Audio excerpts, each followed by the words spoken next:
Ассаламу алейкум ва рахматуллахи ва баракатух. Хөрмәтле хозур ТВ тамашачылары, эфирда Имамнан Садыйк дигән тапшыру бара. Сездән килеп биришкән сорауларга инде иншалла җавап таба торган тапшыру.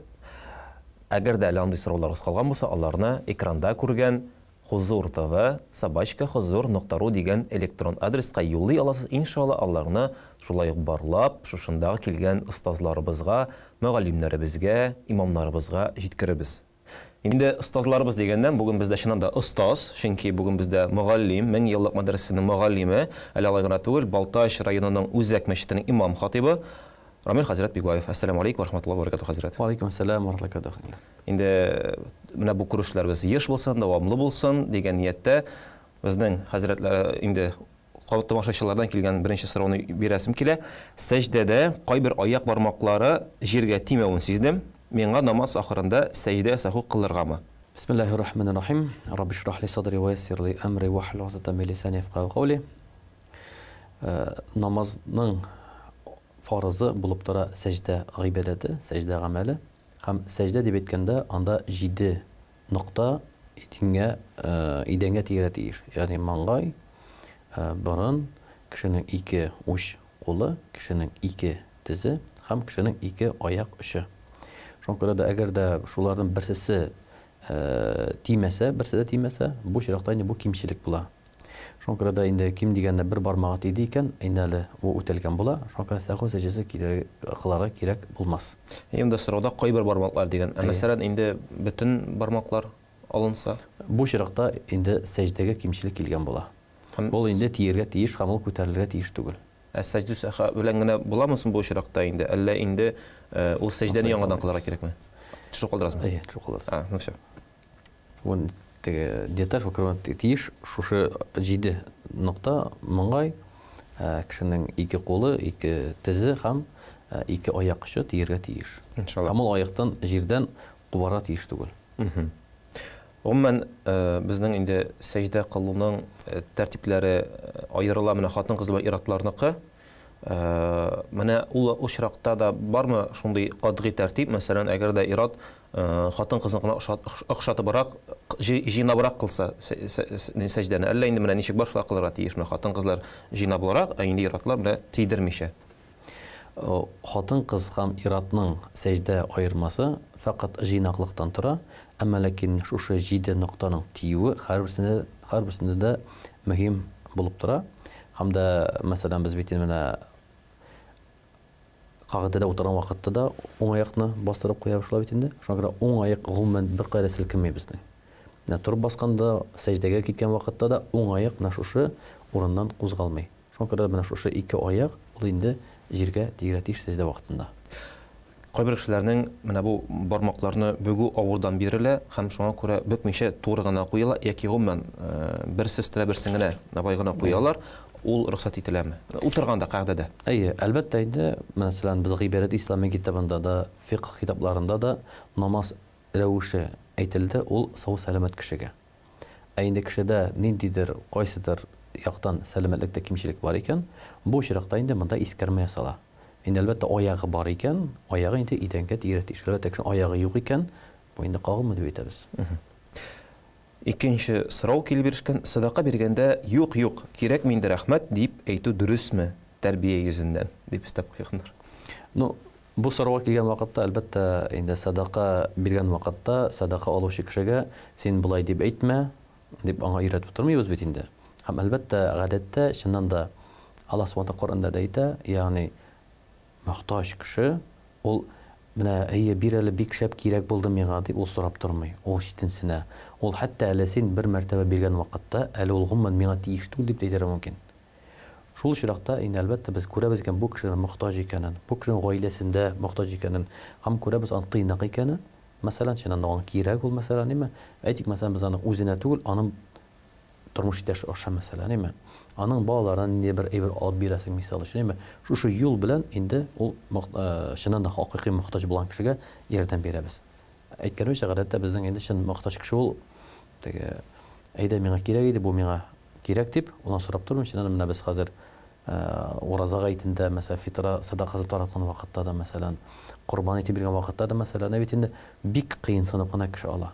Чынлыкта ул чыннан да мохтаҗ.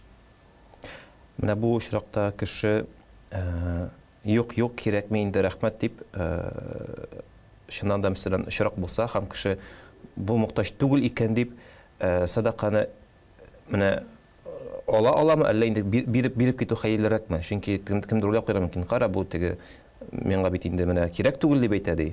Мин ниятләнеп килдем бу кешегә. Әйбәтрәк аңа калдырып китергәме, әллә инде башка кешене эзләргәме? Һәм гомумән садака бирергә кеше эзләргә кирәкме? Әллә инде мәсәлән күршедән эзләргәме аны? Каян эзләргә гомумән садака бирер өчен кеше дип әйтик инде, чөнки садака турында күп сөйләнә, садака бирегез. Кайсы җирләргә садака бирү хәерлерәк алайса, менә шундый сорау. Чыннан да садака бирү ул гомумән алган вакытта Пәйгамбәр алейхиссалату вассалам әйткән: "Иннама тунсаруна ва турзакуна бидуафаикум." Сезгә Аллаһ Тәгаләнең ярдәме һәм ризыгы килә сезнең зәгыйф кешеләрегез сәбәпле. Шуңа күрә дә киресенчә бу фақир кеше садакага мохтаҗ түгел, мин мохтаҗмын фақирне табып аңа садака бирүгә, чөнки аның сәбәпле миңа Аллаһның бәрәкәте, әҗре килә. Димәк, моны аңлашыла, без инде чыннан да хакыйкый фақир булган кешеләрне эзләргә бурычлыбыз. Һәм дә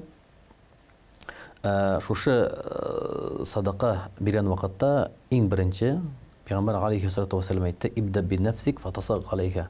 Үзеңнән башлап садака бир диде. Ягъни синең әле әйтик машинаң тәгәрмәшең җәйге тәгәрмәшең йөрисең, әле кышкы тәгәрмәш алмаган, кышкы тәгәрмәш алар акчаң юк, һәм син каядыр садака бирәсең икән, әлбәттә иң беренче син тәгәрмәшең алыштыра тиешлесең, чөнки син юл һәлакәтен юлларга мөмкин. Шулай бит инде. Яки мәсәлән балаларының аяк киеме әле алынмаган, син башка җиргә ярдәм бирәсең мәсәлән, ниме? Ягъни иң беренче үзеңне, ягъни ким дигәндә тәэмин итеп беде, үзеңнең гаиләңне, балаларыңны, шуннан соң инде Пәйгамбәр саллаллаһу алейһи ва сәлләм әгәр дә үзеңнән артса, гаиләңнән артса, туганнарына шулай дип дәвам кыл диде. Шулай дип якын туганыңа һәм алда дәвам итәбез. Шуңа күрә мәсәлән бездә сорау бирә, мәсәлән авылдан мисал өчен әйбит инде, мәсәлән без фитра садакасын Казанга җибәрсәк, мәсәлән фитра садакасын яки мәсәлән моны нәфис садакаларны мәсәлән кайдыр анда читтә мәсәлән кемдер ярдәм кирәк икән мәсәлән дә. Әлбәттә нәфис садака нинди мәртәбә мәсәлән шәһәр Төркиядә булды мәсәлән фаҗига мисал. Шуны зур фаҗигалар әлбәттә катнашасың. Әмма бигрәк тә мәсәлән фитра садакасы һәм бигрәк тә мәсәлән корбан ите тарату мәсәлән ниме? Ул әлбәттә иң беренче үз авылыңнан, аннан соң үз районыңда, аннан соң инде читкә китә. Һәм тәртибе шулай булырга тиешле. Инде садака әйткәнебез ике төрле була. Берсе безнең закат, ваҗиб садака, мәсәлән фитра садакасы ваҗиб, әйбит инде һәм дә закат. Һәм бар безнең нәфил садака. Әлбәттә, әгәр дә мисал өчен мохтаҗ булмаган, лаек булмаган кешегә закат бирәм икән, минем закат өстемнән төшми. Шуңа күрә без закат малын биргән вакытта без әйтеп бирәбез. Бу закат миндән. Шуңа закатта рия дигән әйбер юк. Закат дип бирәбез, һәм дә бу кеше юк, миңа закат тиеш түгел дип әйтә икән, димәк без ярар башка кешегә бирәбез. Әйдә чыннан да күрдек, нәфил садака мәсәлән, ирекле садака мәсәлән әйтне, син аны тапшырып китәсең. Инде кайбер мәсәлән тәрбияләнгән кеше мәсәлән, мохтаҗ кеше, тырышып яшәгән кеше, гомумән садака дигән әйбердән ул уяла.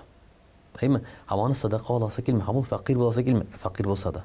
Шуңа күрә дә бу чиракта аңа садака дип түгел, менә бу сиңа бүләк. Бүләк дип әйткәч ул аны ала. Шуңа күрә дә менә бәлки мохтаҗ кешегә мисал өчен бүләк дип, ягъни син беләсең хәлен, менә шушы юл белән аңа шушы садаканы бүләк итеп тапшырырга мөмкин.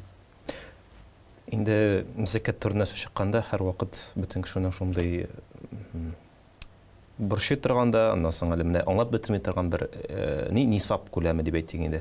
Нисап булсын әйдәгез 350 мең дип алдык. 454 мең. Менә быел гына алмаганда мин инде гомумән дип әйтәм, ничәнче елда карасалар да бер төрле булсын өчен. Булсын 400 мең ярар. 400 мең нисабы булган кеше закат түли ала. Кемнәр закат ала? Менә бу 400 меңгә булмаган кешеләрме, әллә инде аның күләме тагын да кичерәкме? Һәм шулай ук ишеткән бар иде, менә бөтен кешендә 400 мең акча юк, бер ел буе теге саклана торган, шуңа күрә шул нисапны көмештән суклап, әгәр дә көмештән бар икән, шулай ук закат түли аласыз дип. Теге закат гомерендә бер тапкыр булса закат түлисең килсә, теге һәм акчаң юк икән, көмештән санап карарга ярый дигән. Менә бу фикерләр дөресме һәм ничегрәк бу чиракта эшләргә? Пәйгамбер алейхиссалату вассалам заманында көмеш белән, менә исәпләү буенча караганда, көмешнең граммы белән һәм дә алтын исәбе буенча куйган граммның гомумән кыйммәте бер иде ул заманда. То есть көмеш кыйммәт иде. Шушы алтын белән көмешнең кыйммәте бер тур килә иде. Бүгенге көндә безнең алтын белән көмеш арасы бик зур. Ерагайда. Әйе.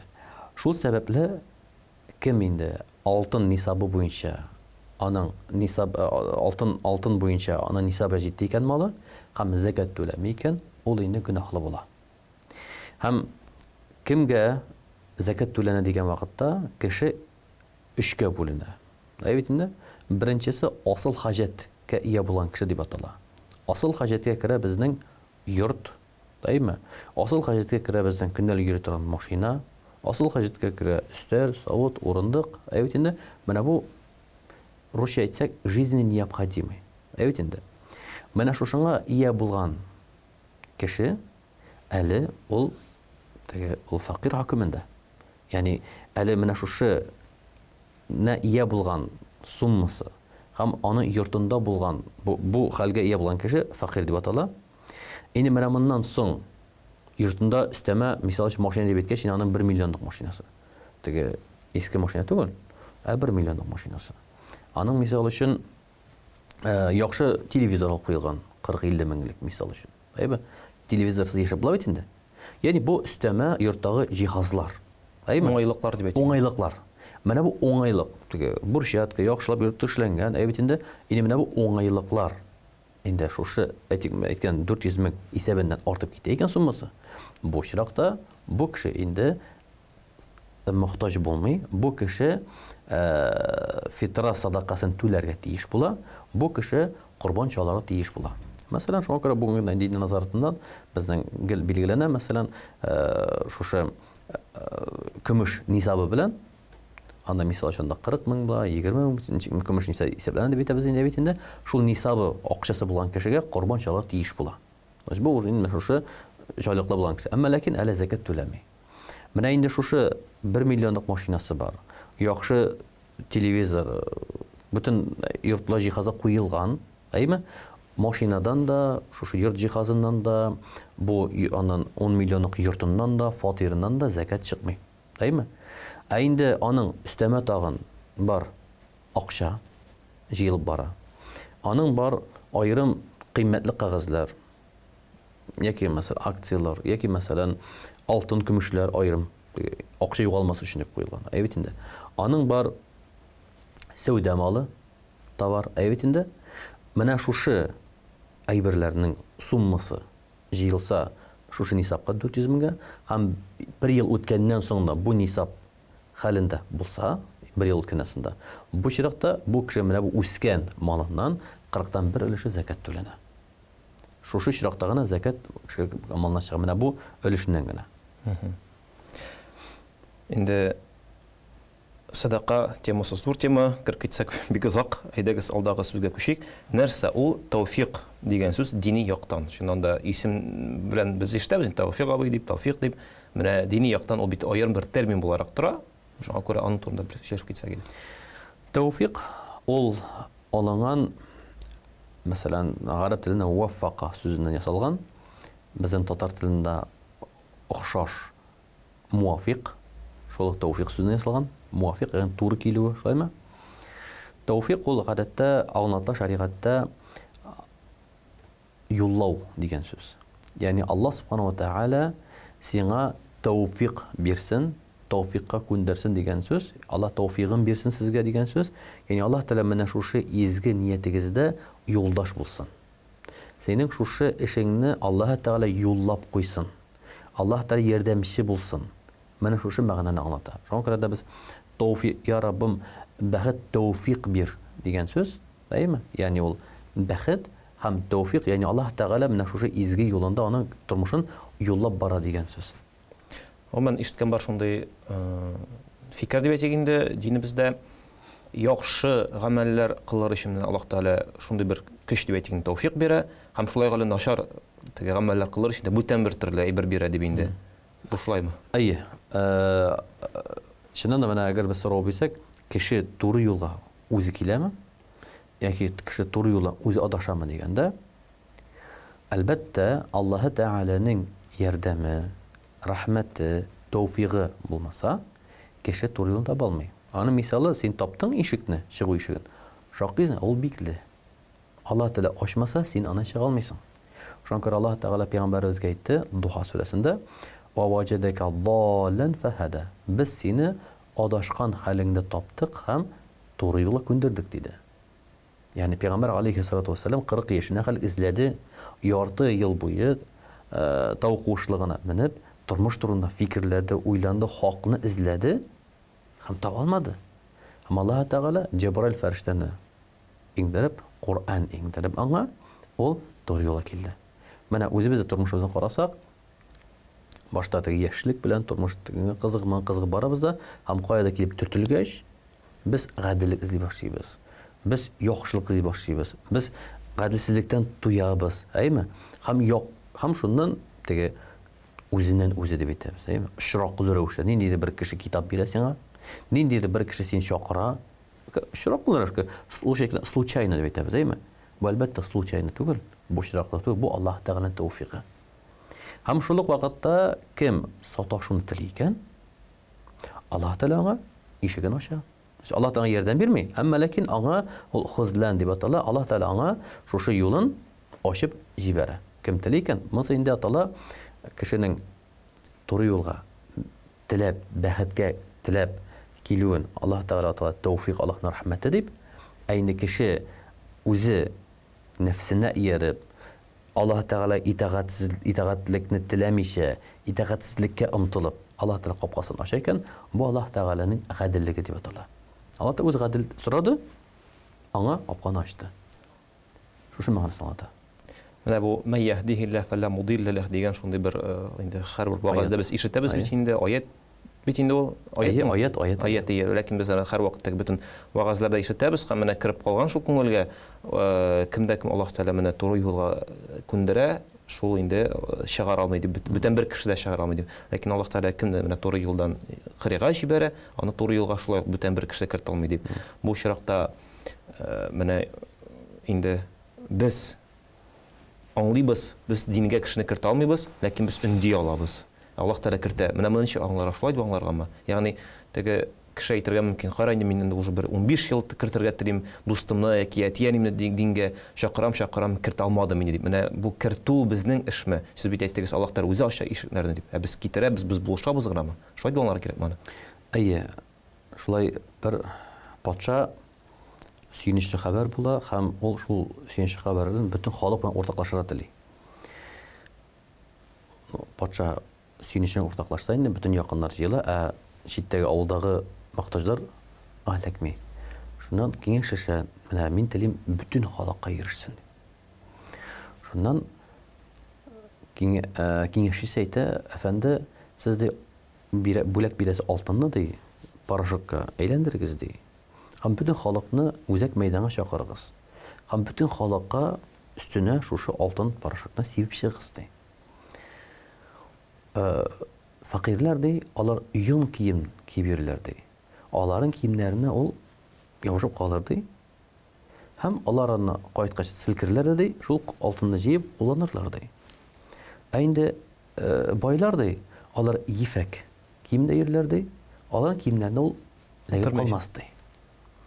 Аллаһ Тәгаләнең рәхмәте бөтен кешегә иреште. Аллаһ Тәгалә бөтен кешегә дә үзенең рәхмәтен бирде. Туры юлны бөтен кешегә дә бирде. Ә менә инде кем ул туры юлны ала дигән сүз? Аның бер капкалары.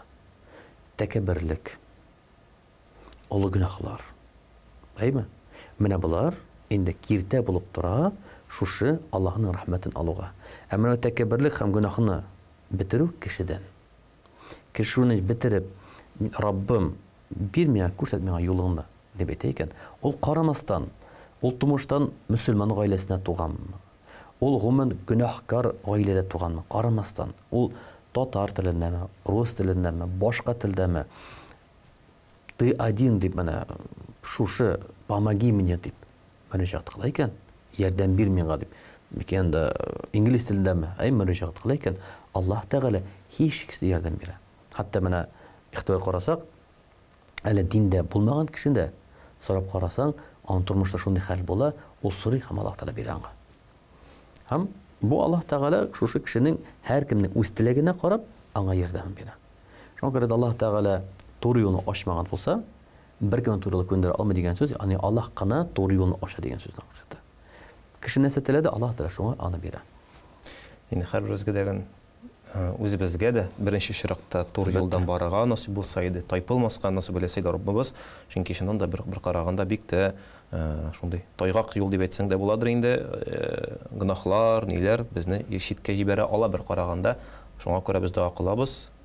Раббым безне туры юлдан җибәрмә дип Гыймран сүрәсендә бер аят бар. Менә шул аятны еш үзебезгә теге корал итеп алсак иде. Менә без бит инде һәр намазны укыйбыз. Без югыйсә бит инде намазга бастык бит инде. Намазга бастык, теге бузыклык кылмыйбыз бит инде. Намазда, һәр рәкъәттә без укыйбыз Фатиха сүрәсен. Һәм Фатиха сүрәсендә Пәйгамбер, мин теге гомумән генә теге хадисен аңлаткан китерәм. Пәйгамбер алейһиссалату вассалам яртысы Аллаһка, яртысы бәндәгә диде хадистә килә. Һәм шушы кайчанда без Әлхәмдүлиллаһи раббил аламин дип, Ар-Рахманир Рахим, Малик яумиддин дип әйткәч, Аллаһ Тәгалә безгә җавап кайтара, бәндә мине мактады, бөекләде ди.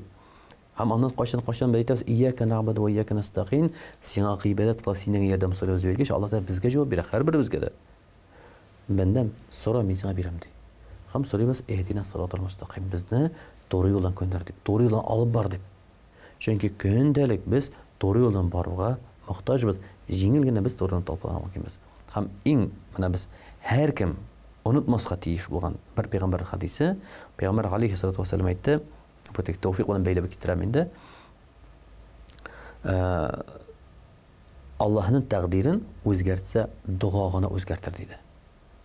Тик монда сүз бармы Аллаһ тәкъдир үзгәртү турында? Монда сүз бара, Пәйгамбер күрсәтте, димәк, дуга бүтән нәрсәне үзгәртә. Дуга нәрсә ул? Дуга ул теләк, омтылу. Димәк, син булды, Рамил, тукта, үзгәр дип, әйдә дип, син дуга кыласың икән. Димәк, Аллаһ Тәгалә сиңа ачып бирә. Юлдашы. Бүтән башлангычы шушында. Димәк, әгәр дә тормышта авырлык бар икән, димәк, бу Аллаһ Тәгалә сиңа биргәнчә түгел, синең теләмәгәнгә күрә. Синең шушындай халәттә яшәргә җайлы булганга күрә, син үзгәрә теләмәгәнгә күрә, Аллаһ Тәгалә сиңа шушы халәтне бирә. Ягъни теге аят нискә төшсәк инде, Аллаһ Тәгалә сезнең халәтегезне үзегез үзгәргә теләгәнчәгә кадәр үзгәртми дигәнни, бу менә сез әйтмешли, омтылышларыбызны нәкъ менә күңелебездәге булган ниндер теге, без бит әйтәбез, үзгәргә телим инде дип, телдә генә. Күңел белән әле без аңа әзер түгел, мәсәлән, безгә булай рәхәтрәк, мәсәлән.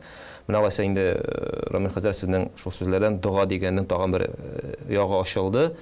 Дуга ул кулны күтәреп әйткән сүзләр генә түгел, күңелдән ташып чыккан хисләр. Әлбәттә. Дуга ул кулны күтәреп дуга кылу бу сөннәт, бу әдәбе. Дуга исә Пәйгамбер алейһиссалату вассалам әйтте, Удуллаһу ва антум муқина бил иҗаба. Ягъни бездә сүрәләр хәзрәт бер супер дуга өйрәтәләр дип әйт инде. Пәйгамбер саллаллаһу алейһи ва сәлләм әйтте, дуга кылыгыз, җавабы булачагына ышанган, инанган хәлдә. Аллаһ Тәгалә Афил ихтибарсыз йөрәкнең дугасын кабул итми диде. Менә шушы. Шуңа күрә син басып торган вакытта, менә булса иде дип әйтәм, бу дуга. Бу барсы да дуга. Бу иң мөһиме күңелдән чыгу кирәк. Әмма син кул күтәреп дуга кылу бу инде сөннәт, бу инде мөселман дугасының әдәбе. Ялваруның бер билгесе дип әйтегән. Шулай ук менә тәүфиқ темасынан бераз читкә китеп, кабаттан фикх темасына кайтсак, монда намаз темасына кагылышлы бер сорау бар икән. Сез аңа җавап кайтардыгыз, әлбәттә, ләкин сорау бирмичә булдыра алмыйм. Маңгай намаз вакытында капланырга тиешме, әллә ачык булырга тиешме? Сәҗдә дигән вакытта безнең мәсәлән хатын-кыз маңгае капланып беткән икән, әйт инде. Яки мисал өчен түбәтәй, менә игътибар карасагыз, безнең тагын азгына тарихка кертәбез, әйме? Менә безнең теге фольклорда, безнең киемдә, безнең горефтә карасак түбәтәй. Мисал өчен Чеченда, Кавказ ягында анда бүрек, бездә түбәтәй. нәрсәгә? Без кыш ягында яшибез. Безнең бар баш киеме җылы кыш түбәтәй кием һәм җәйкене һәм шул вакытта йортка кергәч баш киеме кала түбәтәй, кичкенә түбәтәй белән. Мәсәлән, күзәтсәгез, кыргызларның баш киеме бар. Шулай мөселман халкы, шулаймы? Күзәтсәгез, аларның барысында набуягы кискән. Киселгән әйзәрәк. Әйбәт инде. Бар мәсәлән Пакистанлылар түбәтәй белән вайды кия һәм түбәтәй белән вайды киселгән. Кем хаҗда күзәткән булсагыз, әйбәт инде. Шулай киселгән. Нәрсә өчен? Чөнки маңгай, ялангач килеш тияргә тиеш идәнгә. Шуңа күрә мисал өчен әйтик, кыш көне карда намаз укырга туры килә сине. Әйме? Салкын бит инде. Бүрек, шапка мәсәлән, әйме? Һәм мин карга тидерәм маңгайны хәзер. Намаз дөресме юкмы? Юкмы, мин шапкамны мин куям карга. Именно шуны ялангач маңгай менә тидерәм. Минем маңгаем ялангач тияргә тиеш идәнгә. Шуңа күрә җиде урын дигән сүз, менә шу ялангач маңгай тияргә тиеш. Шуңа күрә әгәр дә берәр нәрсә булса, бу инде сәҗдәгә кимчелек булып санала. Чәч мәсәлән. Чәч аңа керми. Чәч бит инде башка керә бит без. Монда сүз бара маңгайның чиста булып, бу шушы идәнгә тиюе. Искәрен төшереп үтик, инде менән маңгай турында сүз булгач, аерым сорау бирелгәч, димәк безнең маңгай, борын, Булай гомумән алганда йөз дип әйтик инде. Безнең баш тигә тиеш. Баш дигәннең иң киме ул маңгай. Ә иң камиле маңгай белән борын. Аннан соң ике уч, ике тез һәм ике аяк очы. Бармаклар тигә тиеш. Алдагы сорау бик кызыклы сорау. Хиджама өчен ничә сум аларга ярый дигән. Монда Пәйгамбәр галейһиссалату вассалам хадисенә килгәнчә, хиджама өчен акча аларга ярый. Ә инде аның бәясе, аның ул бит инде тора сыйфатына, аның ул бәйле специалист ул өлкәдә тәҗрибәсенә карап, мәсәлән, бит инде. Ул бәлки куллана торган оборудованиесе, оборудованиедан аренда белән тора, мисал өчен бит инде. Шул вакытта шәһәрдәме, авылдамы, мәсәлән, бит инде. Бу шуның белән бәйле. Шуңа күрә монда бик зур күләм акча сораса да, бу гөнаһ түгел, бушка эшләсә дә гөнаһ түгел. Бит инде. Бу әлбәттә бу ирекле, бу инде базар моны бәясен билгели. Шуңа күрә дә әгәр дә сиңа бу кешенең хиҗама ясау кыйммәт икән, бармыйсың башка кешегә барасың. Әмма ләкин без бит инде хиҗама бит инде ул теге бәйгә карап алган бер түгел. Ул сихәт белән бәйле. Шуңа күрә дә хиҗаманы бит инде бөтен кеше бер төсле эшләми. Шуңа күрә кеше бара гадәттә кайда, шуннан да аңа теге йомшак итеп, шуннан да шифа китерә итеп сыйфатны шитерган кешегә бара. Бу инде бәясе монда ирекле билгеләүдә. Омын алганда хәзер бит инде хиджама өчен аерым больницалар барлыкка китерәләр, кичкенә генә булса да теге частный клиниклар дип әйтик инде. Һәм инде бу чиракта алу түгел, пресс-курант дип әйтик инде алдан билгеле. Теге язылып куелган шуның кадәр банк өчен, шуның кадәр яки шуның кадәр сыян өчен инде алдан бәясе бар. Бер караганда Пәйгамбәр сөннәте хиджама кеше шуны куллана. Икенче яктан тагын бар эш күрү дигән әйбер. Менә эш күргәндә дә алдан билгеләп куеп буламы сумманы, әллә инде кеше менә күпме бирергә тиеш, шуның кадәр бирәме, әллә инде шулай ук хәзер аерым офислар снимать итәләр эш күрер өчен, арендалар түлиләр. Менә монда да аерым бәяне билгеләп куеп буламы? Эш күрү өчен дә һәм шул вакытта шушы хиҗама алган өчен дә, чөнки ул теге гади эш күрү түгел бит, бу махсус теге җен чыгарулар дип әйтәбез мәсәлән дә, әлбәттә кеше аңа билгели ала. Бу хезмәт булар билгели ала. Алдагы сорау, әгәр дә берәр сорау булса һәм аңа җавапны истихара аша ишетергә теләсәм, ләкин вакытта тәһарәт яки гусл алырга мөмкинлек булмаса, ул намазны башкача укып буламы? Гомумән алган вакытта бар безнең сәфәр дугасы. Бар безнең истихара дугасы. Сәфәр ягъни юлга чыгарылган кылатырга. Шулай бит инде. Истихара ике әйбернең кайдан сайларга белмәгән вакытта кылына торган дуга. Бар хаҗат дугасы бар. Әйме? Булар барысы дугалар. Һәм әлбәттә дуганың кабул булуы өчен аның алдыннан бер зур саваплы изге гамәл кылу. Мәсәлән, садака бирү, мәсәлән, Кур'ан уку, мәсәлән, намаз уку, ике рикат намаз уку. Әйтик, мәсәлән, син сәфәргә чыгарга ниятләдең, ләкин бу вакытта намаз укырга ярамый торган вакыт. Менә сез биргән сорауда, мәсәлән, хатын-кызның шундый вакытында мәсәлән да намаз укый алмый. Һәм ул белми кайсын сайларга. Шуңа күрә намаз уку шарт түгел. Әйме? Садака бирәсең. Әгәр Кур'ан укый аласың, Кур'ан укыйсың, Кур'ан укымыйсың, садака бирәсең һәм Аллаһ Тәгаләдән дуга кыласың. Чөнки монда аның әһәмияте, аның дугасында намаз инде ул дуга кабуллыкка вәсилә буларак тәвәссүл буларак куллана торган изгелек булып тора. Алдагы сорау, дин буенча бер кулда ничә йөзек йөртергә ярый? Һәм ташлы йөзек булса, анда ташның авырлыгы, ягъни грамм буенча инде сатып алганда, берәр кагыйдәне истә тотырга кирәкме? Без бит беләбез, иратка алтын тыелган. Алтын тыелу дигән сүз бу инде кыйммәт бизәкләр дигән сүз. Шуңа күрә дә менә шу кыйммәт дигән төшенчә белән ул бәяләнә. Әгәр бик кыйммәтле булып, ул кыйммәтле күрсәтә икән, бу әлбәттә инде иратка киңәш ителмәс. Әмма ләкин инде шиктән узмаган микътарда монда каршылык юк. Умман шундый теге Абу Ханифа мәсхабы буенча дип инде ишеткән бар, 4 граммдан ничәдер теге миллиграмм дип әйтгәндә, хәтта ки көмеш булса да шундый бер шик бар дип, менә бу бармы ул динебездә? Әйткәнчә, бу бит инде шушы кыйммәт дигән мәгънәгә бәйле куйды. То есть менә урта гасырда кыйммәт дигән төшенчә шул булса, бүгенне кыйммәт дигән төшенчә икенче. Әйе, менә шуның белән бәйле. Әгәр дә элек урланган әйбер искә төшсә, ләкин хуҗасына аны кире кайтарырга мөмкинлек булмаса, берәр кешегә аның урынына садака бирергәме? Монда инде гомумән теге, мәсәлән, ул кешенең табы булмас, яки вафат булса, туганнары хәтта ки булмаса, нинди очракларда нәрсә эшләп була? Әлбәттә, монда бу дөньяда нәрсә эшләдең, ахиратта күрәсең. Һәм Пәйгамбәр алейһиссалату вассалам әйтте: "Ас-садакату тутфиул хати'ата кама ютфиу ан-нару ма'a."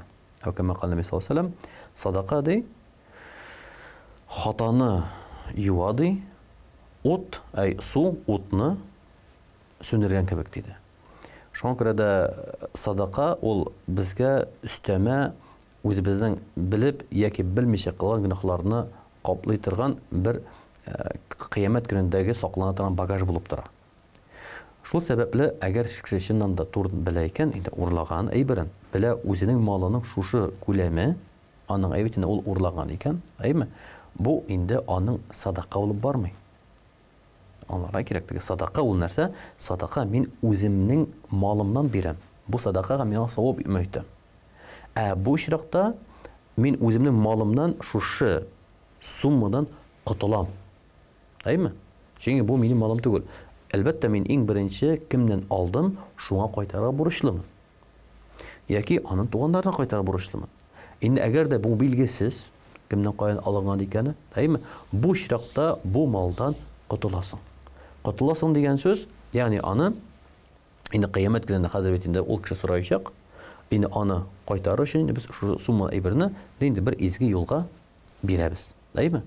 Әлбәттә, без аның өчен теге садака өмет итмибез, чөнки ахират көнендә ул кеше бездән сорый икән, менә мин бу әйберне, менә шу сумманы бирдем, менә моның әҗрен син моны каплыйм дип бирәбез. Инде менә бу хәзер банкрот дигән хадис искә төште инде, сез әйткәч, кыямәт көнендә дигәч инде. Шуннан да бераз авыррак тема, теге намаз әһелләре булсак та, белмибез, әле беренче кабул буламы ул юкмы? Икенчедән, белмибез, кыямәт көнендә безгә каламы ул юкмы? Шуңа күрә менә бу ничегрәк процесс дип әйтгәндә, теге хадисләрдә килә, менә ул банкротлык nie? Ягъни сез әйттегез, менә бирәбез менә бу садаканы, менә бу савапны дип әйтгәндә. Кеше безнең садакаларыбызны, безнең уразаларыбызны ала аламы шул кыямәт көндә? Чөнки теге кемнедер кыертсаң, син аңа бирәсең үзеңнең изгелекләрне дип килә. Әйе, ул хадис әйтәр дәвамы бар. Әгәр дә изгелеге бетсә, теге кешенең гөнаһы аңа ыргытылып, шул гөнаһ сәбәпле җәһәннәмгә ыргытылыр ди. Ягъни бу кеше гомерендә бер кашан зина кылмады, мисал өчен. Һәм теге кеше зина кылган гөнаһы аңа ыргытыла, чөнки ул кыерткан иде, әтүләргә әҗере юк. Шушы гөнаһ белән, теге кеше гөнаһы белән ул җәһәннәмгә ыргытыла. Менә шушы алыш-биреш кыямәт көндә булачак. Шул сәбәпле, әлбәттә, менә бүген бит мәсәлән, әлхәмдүлиллаһ, Аллаһның рәхмәте белән без намазга бастык, әйме? Һәм әлхәмдүлиллаһ, ураза тотабыз. Әлхәмдүлиллаһ, кеше 2-3 мәртәбә хаҗга бара, кеше гомрәгә бара, мәсәлән, әйбит инде. Мен теге моны сөйлим, теге хәзер тыңлап утыручылар, теге әнә теге хаҗга бара, мен аны турында сөйләмим мин. Моны һәрберебезгә сөйлим мин. Имәҗә үземә сөйлим, әйбит инде. Анда барып, хаҗга барып, гыйбадәт кылып кайткач, минем шәхси гөнаһларым ярлыкана. Кеше хакы кала. Кеше хакы кала. намаз арасында минем шәхси гөнаһларым ярлыкана. Хадистә килә, намаз арасында шәхси гөнаһлар ярлыкана. Җомга арасында гөнаһлар ярлыкана. Рамазан гөнаһлар ярлыкана. Хадистә килә бит инде. Бу шәхси минем гөнаһларым турында сүз бара. Кеше хакы турында сүз бармый. Шуңа күрә дә әлбәттә, әгәр дә минем, мәсәлән, күп вакытта кешеләр теге тормышта, мәсәлән, намазга баскач та һаман да әле тормыш рәтләнми. Әйме? Кеше эзли кая мектегендә бар, кымында бар карый. Бәлкем син кемне рәнҗеткәнсеңдер. Бәлкем әниеңә, әтиеңә, туганыңа, тормышташыңа, бәлкем хезмәттәшеңә, кемгәдер хезмәткәреңә, кемгәдер кайчандыр әйткәнсеңдер, ниндидер зулым кылган һәм ул сиңа рәнҗеп яшидер. Шуңа менә бу кеше хакын әлбәттә без кайгыртырга, карарга, һәм менә бу биргән сорауда теге чыннан без беләбез икән инде кеше хакын алганбыз икән. Һич шиксез үз малыбыздан без аны чыгарырга һәм дә чыгарга дигән сүз инде шул күләмдәге, шул замандагы кыйммәтендәге күләм турында сүз бара. 10 тәңкә, 15 тәңкә садака бирү турында сүз бармый. Шушының кыйммәте турында сүз бара. Инде шушы урында ни кызганыч туктарга вакыт җитте, чөнки тапшырубызны вакыты чыгып килә. Бүген монда килгән өчен сезгә Аллаһның рәхмәте булсын һәм инде әлбәттә саубулашабыз. Хөрмәтле хәзрәт, ассаламу алейкум ва рахматуллаһи ва баракатуһ. Аллаһ разы булсын. Ва алейкум ассалам ва рахматуллаһи ва баракатуһ. Хөрмәтле Хозур ТВ тамашачылары, эфирда Имамның Сарык дигән тапшыру иде. Исегезгә төшерәбез. Бүген бездә кунакта Балташ районының Үзәк мәчетенең имам хатибы, шулай ук 1000 еллык мәдрәсәнең мөгаллиме Рамил хәзрәт Бикбаев иде. Инде Аллаһ аннан да, бездән дә, сездән дә разый булсын. Әле бездән аерылмагыз. Безнең тапшырудан соң да Хозур ТВ каналында кызыклы контент сезне көтә. Шуңа күрә безнең команда гына сезнең белән сау булаша. Ассаламу алейкум ва рахматуллаһи ва баракатуһ.